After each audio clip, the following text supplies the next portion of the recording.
Hi students, today I'm going to teach you about finding square roots.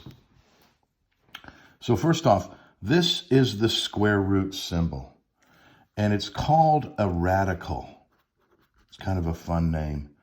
This symbol is the square root symbol. It's called a radical. Now, a square root of a number is a number that when multiplied by itself equals the given number. So for example, the square root of 16 is 4 because 4 times 4 equals 16. The square root of 100 is 10 because 10 times 10 equals 100.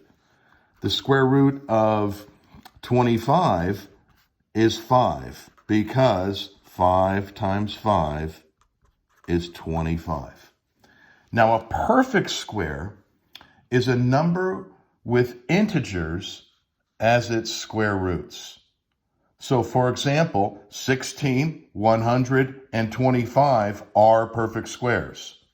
Here's the first 20 perfect squares. 1, 4, 9, 16, 25, 36, 49, 64, 81, 100, then 121, that's 11 times 11, 144, 169 is 13 times 13, 196, 225, 256, that's 16 times 16, 289 is 17 times 17, 324 is 18 times 18. 361 is 19 times 19. And 400 is 20 times 20. So there are the first 20 perfect squares. It would help if you could memorize those. It'll make the math a little bit easier. Now, let's say I asked you to find the square root of 25. You would say it is 5. But let's say I asked you to find the negative square root of, let's say, 9/16. Well, just like other grouping symbols, a negative sign in front of the radical sign means multiply the square root of 9/16 by -1. So, negative square root of 9 is 3, square root of 16 is 4. So the negative square root of 9/16 is -3/4. And then sometimes you'll see this symbol. You'll see a lot of this in algebra. Let's say we have plus or minus the square root of 2.25. Well, we know 225 is right here. It's 15 times 15.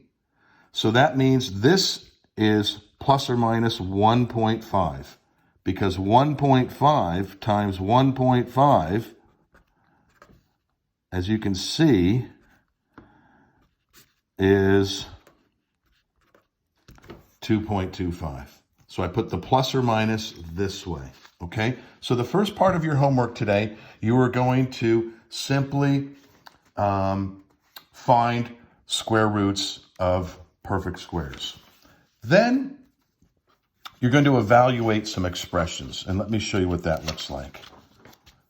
Okay, so let's say we have 5 times the square root of 36 plus 7, and the instructions are to evaluate or to simplify. So if I read this to you, this is 5 times the square root of 36 plus 7.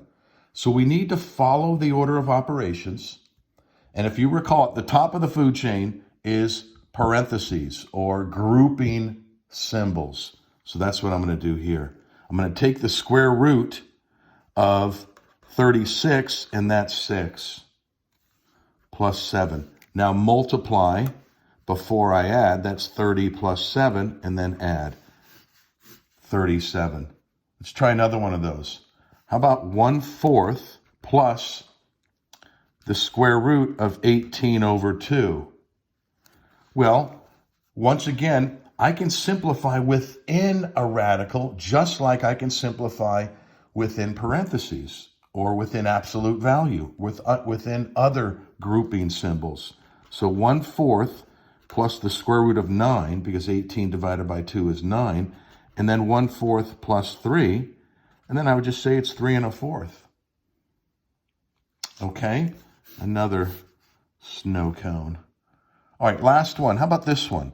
The square root of 81 squared. So, well, what do we do here? Again, we look to the order of operations for structure. So the order of operations says work inside the parentheses first. So the square root of 81 is 9. And then 9 squared is 81. So it's as if the radical and the squaring of it cancel each other out. Okay? Last one. 15 minus the square root of 4 squared. Well, that's 15 minus 4. That's 11.